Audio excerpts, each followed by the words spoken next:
नमस्कार, मैं पूजा दुबे। आप देख रहे हैं फास्ट न्यूज इंडिया। अगली खबर यूपी के प्रयागराज से, जहां फूलपुर के कोटवा पहुंचे सीएम ने चुनावी जनसभा को किया संबोधित। खबर के बारे में विस्तार से जानेंगे, उससे पहले लेंगे एक छोटा सा ब्रेक के बाद जल्द हाजिर होंगे। इस खबर के प्रायोजक हैं फास्ट को। जल्दी हो जाना तो फास्ट को बुलाना।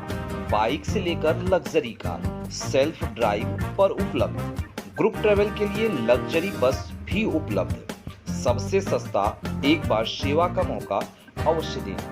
व्हाट्सएप करें 9044808808।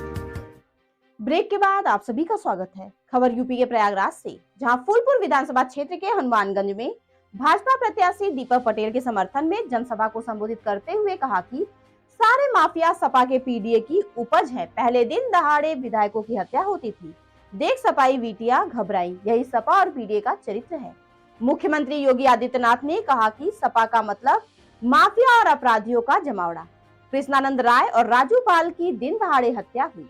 माफिया आतिक अहमद, मुख्तार अंसारी और खान मुबारक जैसे माफिया सपा से ही जुड़े थे। सीएम योगी रविवार को फूलपुर विधानसभा क्षेत्र के हनुमानगंज में कोटवा स्थित तिलक इंटर कॉलेज में भाजपा प्रत्याशी दीपक पटेल के समर्थन में जनसभा को संबोधित कर रहे थे। मुख्यमंत्री योगी आदित्यनाथ ने फूलपुर उपचुनाव में भाजपा प्रत्याशी दीपक पटेल के लिए वोट मांगे। वह करीब 3 बजे प्रयागराज के फूलपुर विधानसभा क्षेत्र के हनुमानगंज कोटवा स्थित तिलक इंटर कॉलेज में पहुंचे। मंच पर भाजपा प्रत्याशी दीपक पटेल, सांसद प्रवीण पटेल, मंत्री राकेश सचान, नंद गोपाल गुप्ता नंदी, पूर्व मंत्री सिद्धार्थनाथ सिंह, विधायक हर्षवर्धन वाजपेयी, जिला पंचायत अध्यक्ष doctor VK Singh, MLC Surendra Chaudhary, पूर्व सांसद विनोद सोनकर, महापौर गणेश केसरवानी आदि मौजूद रहे। देखिए प्रयागराज से district bureau chief channel Pradeep Mishra की रिपोर्ट।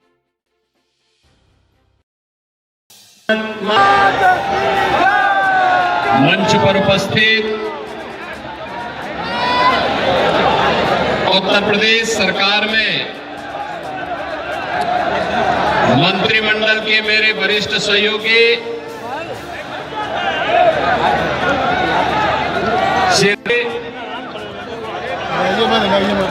श्री नंद गोपाल गुप्ता नंदी जी,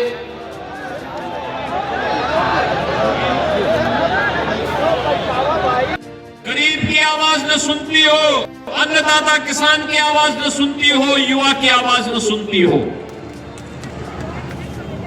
सरकार का मतलब समस्या के सामने लाचार होना नहीं, सरकार का मतलब होता है समस्या को चुनौती के रूप में स्वीकार करके उसको हमेशा के लिए उखाड़ फेंको, समाधान का रास्ता निकालो।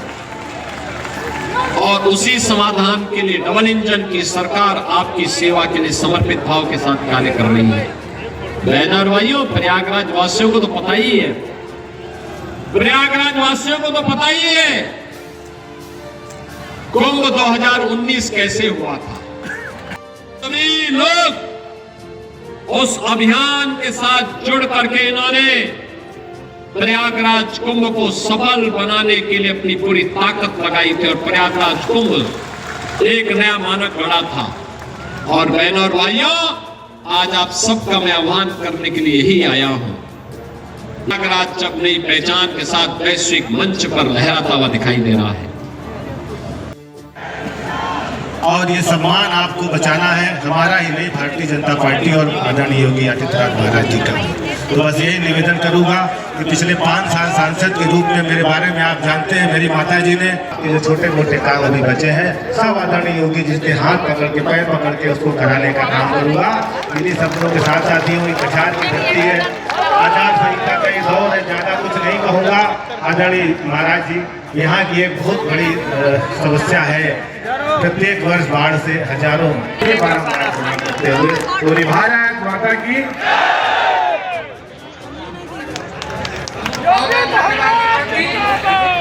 जी, वाचस्पति जी, पीयूष रंजन निषाद जी, सुरेंद्र चौधरी जी, डॉक्टर केपी श्रीवास्तव जी, मंच पर उपस्थित पूर्व सांसद से जुड़े हुए सभी मेरे उपस्थित बहनों और भाइयों, मां गंगा के आंचल में स्थित इस पावन धरा को, जो अपने ऐतिहासिक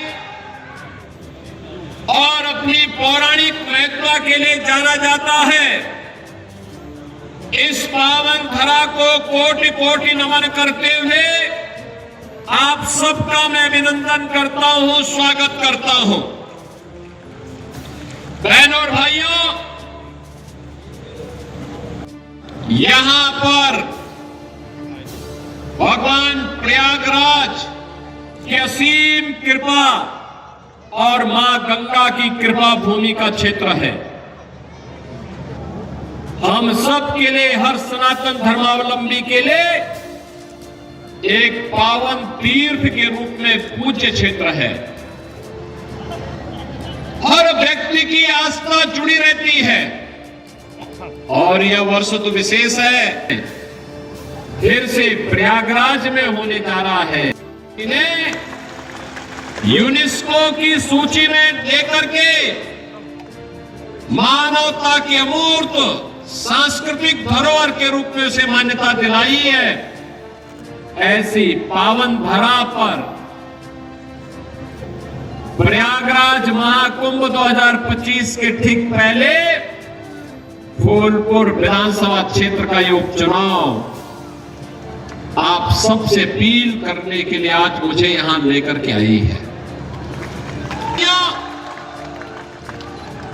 आपने देखा होगा तकदीर बदली है। 7.5 वर्ष में उत्तर प्रदेश की तस्वीर और तकदीर बदलने के लिए बिना रुके, बिना झुके, बिना डिगे, बिना हटे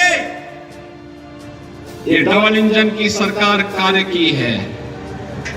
और अगर उत्तर प्रदेश का कायाकल्प हुआ है तो प्रयागराज भी उससे अछूता नहीं रहा। प्रयागराज में भी परिवर्तन देखने को मिला है।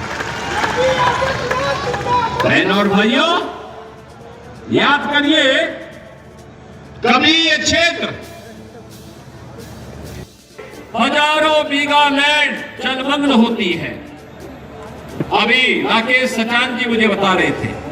बहनों और भाइयों, राकेश सचान जी ने बता दी है तो मान के चलिए आपकी समस्या का समाधान हो गया है।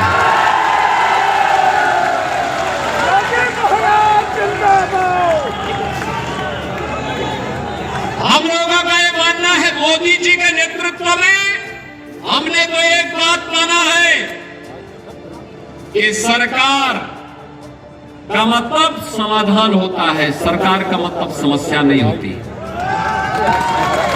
और सरकार को गरीब की आवाज न सुनती हो, अन्नदाता किसान की आवाज न सुनती हो, युवा की आवाज न सुनती हो। सरकार का मतलब समस्या के सामने लाचार होना नहीं। सरकार का मतलब होता है समस्या को चुनौती के रूप में स्वीकार करके उसको हमेशा के लिए उखाड़ फेंको, समाधान का रास्ता निकालो। और उसी समाधान के लिए डबल इंजन की सरकार आपकी सेवा के लिए समर्पित भाव के साथ कार्य कर रही है। बहनों और भाइयों, प्रयागराज वासियों को तो पता ही है, प्रयागराज वासियों को तो पता ही है कुंभ 2019 कैसे हुआ था। में भी कुंभ हुए थे, तब की दुर्व्यवस्था किसी से छुपी हुई नहीं थी। और 2019 में प्रयागराज कुंभ क्या भव्य था, क्या दिव्य था।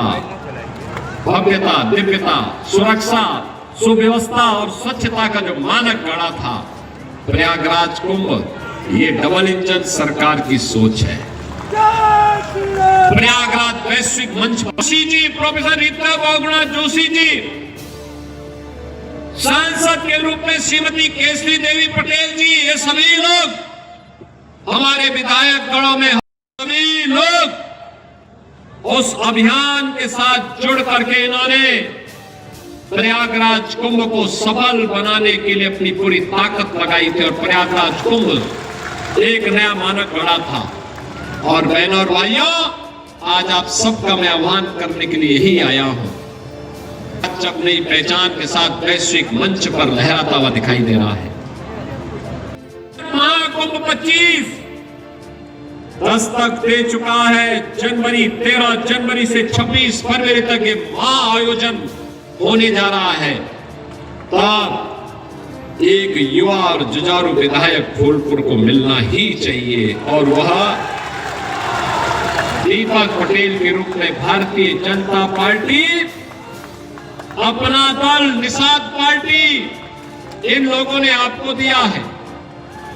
बहनों और भाइयों, समाजवादी पार्टी के वास्तविक चरित्र को देखना है तो देखिए अयोध्या में एक निषाद बेटी के साथ क्या व्यवहार किया था इन्होंने।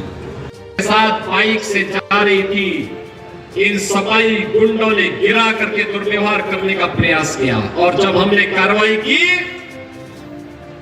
तो ये सभी सपाई लाल पीले हो रहे थे।